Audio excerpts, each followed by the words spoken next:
Hello, Lisa Craddy here again. Welcome to part 4 of our Why Organic series and our final part for this particular series. Today we're going to talk about water, the drinking waterways that we pollute and the oceans that are affected by the pesticide runoff from conventional cotton farming. So first let's talk about the whole process.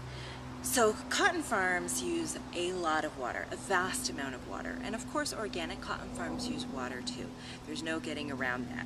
Although there are certain areas in the world, mostly in third world countries, where they are able to sustain their cotton farms from being rain-fed.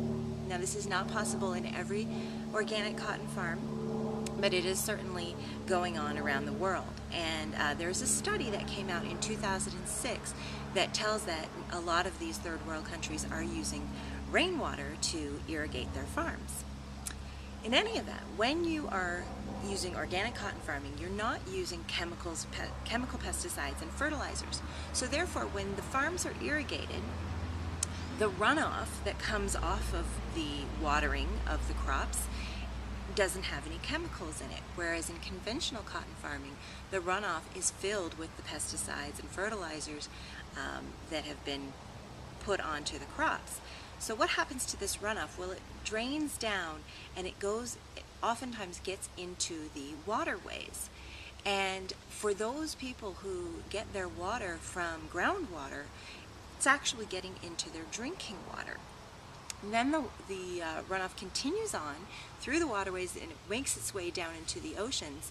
And you'll see that in areas such as the Gulf of Mexico, where there are these vast, what they call aquatic dead zones. And an aquatic dead zone is caused for many different reasons, but one of the major contributors is pesticides. And what happens is the water is robbed of its oxygen. And so there is no life that can live. And you'll see these vast areas, Gulf of Mexico being one example, where there is no life living in the water. It's just simply a dead zone. So this is one of the major problems that's happening with us using all these chemical pesticides and fertilizers in our farming.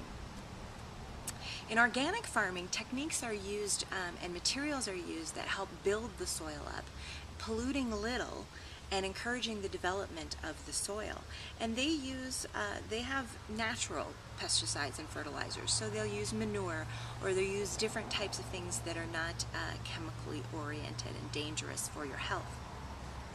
In the end, what it's all about is helping our environment so that our children have a better place to grow up in and are not going to have to pay for all of these things that we've done to try to build more, grow more, sell more.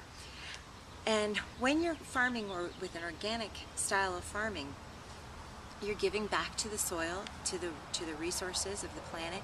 You're helping the farmers, as we talked about yesterday, live a safer life. And the clothing that we get from it, or the food in the organic industry, that if you're cultivating food, is chemical pesticide free. And that is something that we can all feel good about. So as I said in yesterday's part 3, the point is not to go home and throw out all your clothes, load up the landfills with old clothing and go out and buy all new organic clothes. That's not sustainable living either. But when you do need to make a new purchase, I simply ask that you consider something organic. Thank you so much for joining me for this 4-part series in Why Organic. We're going to continue this blog with all different types of topics. Sometimes it'll be about the organic industry. Sometimes we'll be talking about entrepreneurship and motherhood. Sometimes we'll be talking about parenting issues and all types of social responsibility issues. So I really like to get a conversation going with you. Please comment on my blog and let's get some discourse going on the subject. Really appreciate you spending your time with me, and I will see you soon.